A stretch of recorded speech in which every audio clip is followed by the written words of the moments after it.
A woman sent her kids off to school and was getting ready for work when a fire broke out in her house.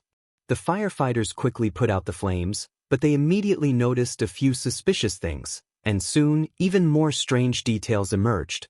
For over 30 years, this mystery remained unsolved until investigators uncovered a shocking twist straight out of a detective movie that finally revealed the truth. Joy Hibbs was born on September 23, 1955 in the small town of Chieflin, Florida. She was the youngest of 9 siblings and grew up surrounded by a big, loving family. Joy loved being outdoors. She enjoyed hiking, fishing, and pretty much anything related to nature. She was also into sports. Back in her school days, Joy got into running and even competed in marathons. She was also a huge football fan and made sure never to miss her favorite team's game. While in high school, Joy met a guy named Charlie. The two quickly hit it off, and not long after graduation, they got married. Soon after, the couple decided to move to Pennsylvania, settling in a small town called Croydon. Joy had always dreamed of working in the medical field, but without a formal education, she could only find entry-level jobs. She spent some time working as a veterinary assistant, but eventually decided to take courses at a local college to earn a medical degree. That paid off, and she landed a job as a physical therapist at a small clinic close to home. In 1975, when Joy was 20, she and Charlie welcomed their first child, a daughter, and 3 years later, they had a son. The family moved into a nice, quiet neighborhood and seemed to live a peaceful, happy life. To their friends and relatives, it looked like Joy and Charlie had built the perfect family, a true embodiment of the American dream. But everything changed on April 19, 1991. That day, 35-year-old Joy was scheduled to work the evening shift. She got the kids ready for school, said goodbye to her husband as he left for work, and started preparing for her shift. Joy also ran some errands. She went to the grocery store and stopped by the bank to cash a check. Around 1 p.m., her 12-year-old son David came home from school and noticed his mom's car parked outside the house. Excited to share the good grades he'd gotten that day, he ran toward the house, eager to see her reaction. But his excitement quickly turned to worry. As he got closer, he saw thick smoke coming from inside. At first, he thought his mom might have left something on the stove. But the moment he opened the door, he saw flames spreading through the house. Panicking, David tried to go inside to find his mom, but the smoke and fire made it impossible. Meanwhile, neighbors noticed the smoke and called the fire department. Firefighters quickly arrived at the scene and managed to extinguish the flames. But when they reached the last room of the house, they discovered a human body. When paramedics and police arrived, they immediately assumed the body was Joy's. But because of the severe burns, they couldn't make a 100% positive identification, so the remains were sent to medical examiners for confirmation. Meanwhile, news of the fire spread quickly through the town. Joy's daughter, who was at school at the time, heard about what had happened and rushed home, only to find her younger brother in tears. Shortly after, Joy's husband arrived at the scene, and the moment police informed him about the body that had been found, he collapsed unconscious. At the time, firefighters were still trying to figure out what caused the fire, but Joy's son couldn't stop blaming himself. You see, he had a computer in his room, and all the cables were messily plugged into a single socket near the fish tank. Since his mom's body was found in his bedroom, he assumed the fire started because of his carelessness and that she'd been trying to put out the fire. However, while putting out the flames, firefighters noticed some strange details. It seemed like the fire had started in several different areas of the house, something that's almost unheard of in an accidental fire. A closer look only confirmed their suspicions. Investigators found 4 separate points where the fire had been set. While they couldn't pinpoint exactly how it started, one thing was certain. This wasn't an accident. It was arson. Moreover, all 4 gas burners on the kitchen stove had been left on, with traces of debris scattered across them. This suggested that the arsonist used something to spread the fire from the stove to other parts of the house. The arson theory was soon backed up by the medical examiner's report. They confirmed the victim was Joy and revealed there were no traces of smoke in her lungs, meaning she was already dead before the fire began. But the most chilling discovery was what they found on her body. There were multiple cuts, bruises, and stab wounds. With this new information, the case was reclassified as a homicide, and investigators began searching for evidence. But it wasn't easy. The fire had destroyed most of the house, leaving little to work with. On top of that, no foreign DNA was found on Joey's body. So, with no physical clues, detectives shifted their focus to identifying possible suspects. The first person they looked into was Joy's husband, Charlie. He had been at work when the fire started, but the police couldn't completely rule out the possibility that he might have left, committed the crime, and then returned to work to set up an alibi. However, there were no signs of serious marital problems. Family and friends all said the couple seemed happy, and Charlie appeared genuinely devastated by his wife's death. Despite this, detectives continued to investigate him as a potential suspect for a while, but eventually, they shifted their focus on other possible leads. Investigators began questioning Joy's friends and coworkers, asking if she had any conflicts or if anyone might have had a reason to harm her. But everyone said the same thing. Joy was a kind and caring person who never got into trouble. Investigators also considered the possibility that Joy might have been a random target. From her husband, they learned that every Friday she cashed a check at the bank, and on the day of the fire, she would have had some cash. However, her wallet, which was found on the couch, was empty. Her purse also had been dumped out on the kitchen floor, as if the perpetrator was searching for something specific. Police theorized that someone might have followed her home from the bank or broken into the house intending to rob it. But this theory didn't hold much weight, because other than a relatively small amount of cash, nothing else was missing from the house. The perpetrator didn't touch any valuable items, making the robbery angle seem unlikely. So, detectives began leaning toward the idea that this was a targeted attack. It wasn't long before they uncovered some unsettling details about Joy's life in the months before her death. Her family revealed a series of strange and troubling incidents that had recently taken place. On one occasion, someone threw a brick through their window. Another time, their front door was damaged and the tires on Joy's car were slashed while it was parked in front of the house. At the time, Joy and Charlie assumed these were random acts of vandalism and didn't think much of it. But now, after her murder, all of these incidents seemed connected. The police started digging into who might be behind all this and began questioning Joy's neighbors. While no one remembered seeing anything unusual around the house during these incidents, they did share something intriguing. Just before the fire started, several neighbors spotted a blue Monte Carlo parked in front of Joy's house. But unfortunately, no one got a look at the driver or the license plate. When detectives asked Joy's family about the car, they got their first big lead. Joy's son mentioned that his mom's friend, April, sometimes drove a car like that. Digging deeper, investigators learned that April and her husband, Robert, had lived just a few houses away from Joy, but they had recently lost their home due to financial troubles and moved away. According to Joy's friends and family, she and April had struck up a friendship shortly after April's family moved into the neighborhood. There was more to April's story, though. Neighbors described her husband, Robert, as a violent man with a bad temper, and there were rumors that he physically abused her.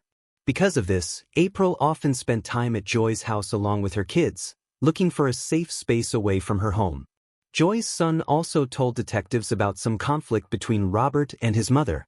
He recalled overhearing a phone conversation where Robert not only yelled at her, but openly threatened her.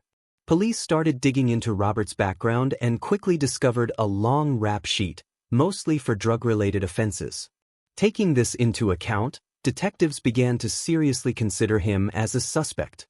They theorized that Robert might have harbored resentment towards Joy for supporting his wife and giving her a safe place to stay, and this anger could have escalated to murder. Police contacted the Narcotics Division, which had dealt with Robert numerous times in the past, to gather more insight into his background. The officers there agreed to assist and even offered to speak with Robert, given their familiarity with him from prior cases. However, Robert denied having anything to do with the crime. He claimed he had been out of town the entire weekend on vacation with his wife and kids. But since the murder happened on a Friday afternoon, detectives realized it was entirely possible for him to have stopped by Joy's house before heading out on the trip. Another curious detail was a fresh scratch on Robert's arm, which the officers noticed during their conversation. But despite this, Robert maintained his innocence. In the following days, Robert completely stopped cooperating with investigators, citing advice from his lawyer. When detectives attempted to persuade him to take a polygraph test, Robert refused and continued to avoid further contact with them.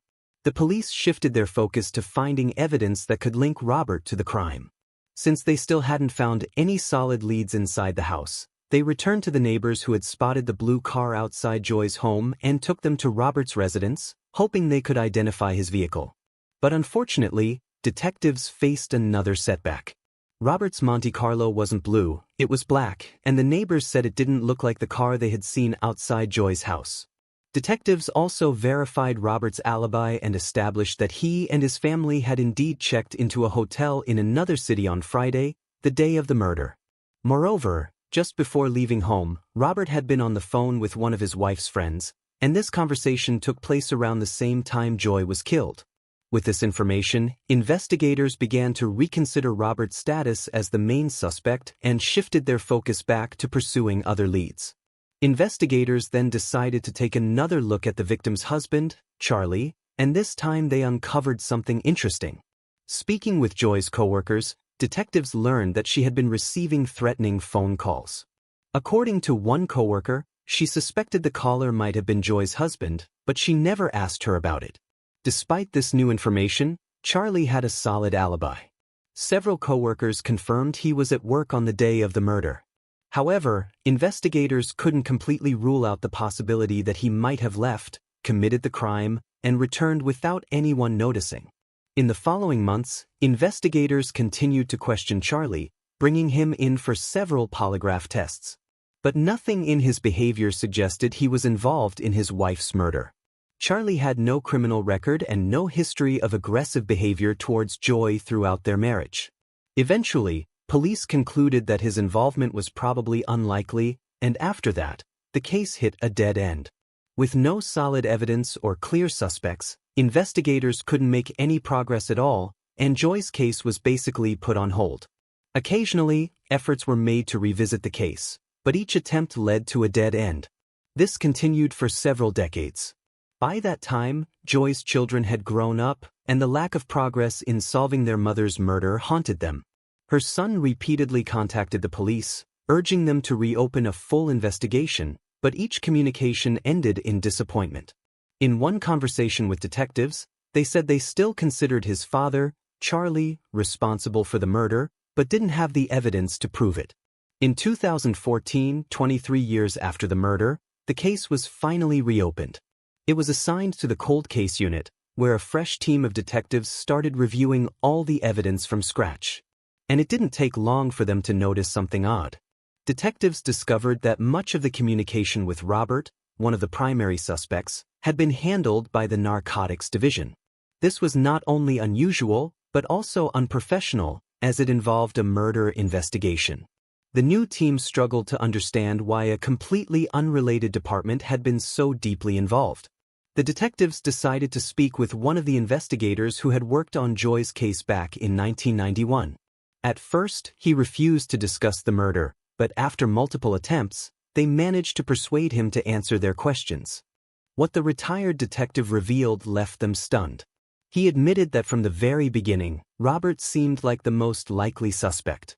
However, there was one significant problem. The investigators were basically instructed to stay away from Robert and essentially drop any efforts to link him to the murder because he was an informant for the narcotics division. While it was known at the time that Robert was an informant, the detectives believed this shouldn't have interfered with the murder investigation. But as it turned out, Robert was a key informant in a massive narcotics case, and the police department didn't want to jeopardize the years-long operation targeting a major drug trade business. As a result, the original investigators barely pursued Robert as a suspect, conducting only a superficial investigation into his potential involvement. These revelations marked a turning point in Joy's case, and the new team of detectives began building a case against Robert. Back in 1991, the police determined that Robert had a solid alibi, but the new investigators knew they couldn't rely on outdated records, so they decided to verify everything themselves. The first step was to track down Robert's wife's friend, the one he supposedly called around the time of Joy's murder. She confirmed that the call did happen, but there was a key detail the original investigators had missed. The call wasn't in the afternoon. It was much later, closer to the evening. Next, the detectives re-interviewed the witnesses who had reportedly seen Robert with his wife and children when they checked into the hotel. According to the case files, the family arrived shortly after lunch, but the witnesses contradicted this, stating the family actually checked in around 5 p.m. So this timeline left Robert enough time to commit the murder. Finally, the investigators decided to question April. By then, she and Robert were divorced, but she still supported his alibi, insisting he couldn't have been involved in the crime. Detectives pressed her multiple times, hoping she'd reveal more, but she stuck to her original story. So, the detectives shifted their focus to uncovering new leads and re-examining all the evidence they had. This process stretched on for several years until something completely unexpected happened. In 2016, April walked into the police station and said she wanted to talk. She revealed that a series of negative events in her life had led her to reconsider her position on Joy's murder. April confessed that she had been lying about her ex-husband's alibi the entire time and that the Rayall story was far from what she had originally claimed. According to her, on the day of the murder, Robert came home covered in blood. When she asked him what had happened, he simply said, "I stabbed someone and set a house on fire." He then demanded that she pack up the kids for a trip, and they drove to another city under the pretense of a weekend getaway. Robert also brought along a large bag. When they went for a walk in the park, he left April and the kids, disappearing into the woods. When he returned a few minutes later, the bag was gone. April realized her husband had killed Joy only a few days later when detectives came to their house. She confronted Robert and begged him to confess, but instead, he beat her and threatened to pin the crime on her if she ever spoke up. Thus, for years, April had been too afraid to testify against Robert, but she finally found the courage to take the right step. Her testimony drastically changed the direction of the case, but detectives knew they still needed some concrete evidence or a confession. So, they came up with a plan and asked April to help them prove her ex-husband's involvement. The police wired April and staged a scene where officers arrived at her house to question her. Right after that, April called Robert and told him that detectives had just asked some questions about Joy's murder and she didn't know what to do. Robert immediately insisted that she refuse to talk to the police and avoid answering any questions. His reaction didn't suggest innocence at all. Everything he said made it clear he was only trying to dodge responsibility. With this recording in hand, detectives began preparing the case for trial. This process took several years, and in May 2022, Robert was finally arrested. He continued to deny his guilt, but the district attorney believed the chances of securing a conviction were very high. The key witness in the case was April, and things seemed to be moving steadily until another unexpected twist turned everything upside down. When Robert's son was called to testify in court, he suddenly revealed that his father had confessed to the murder. According to him, Robert called shortly after the phone conversation with his ex-wife. He said the police were questioning her about the murder and there was a chance he'd end up with a life sentence. Robert told his son he wanted to prepare him for the possibility and then began sharing details of what had happened. While he didn't outright admit to killing Joy, he used phrases like, "I think I did it." This testimony further strengthened an already solid case, but the prosecution still faced one big question. What was Robert's motive?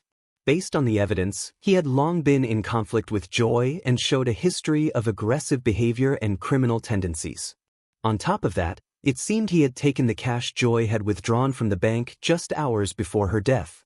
But there was another, much darker theory. When new details about the case emerged and it made headlines again, Robert's relatives from another state contacted the detectives. They hadn't been in touch with him for years, but they were shocked when they saw Joy's photo on the news. They revealed that when Robert was a teenager, he had sexually assaulted and beaten his aunt, who bore a striking resemblance to Joy. This led detectives to consider that Robert may have attacked Joy with the intention of assaulting her, although proving that was no longer possible. Despite this, the jury found Robert guilty of Joy's murder, and he was sentenced to life in prison. Although justice was finally served in the case, its details sparked justified outrage. Robert had lived freely for over 30 years after committing the murder. Because the police prioritized protecting a narcotics investigation over pursuing justice for Joy. Essentially, her life was deemed less valuable than a drug trafficking case. Despite this, Joy's family thanked the new team of detectives for their hard work. Her son, who had spent years wondering if his father was involved, an idea planted in his mind by the original investigators, was finally able to learn the truth. Share your thoughts on this story in the comments section and don't forget to press the like button if you enjoyed my video.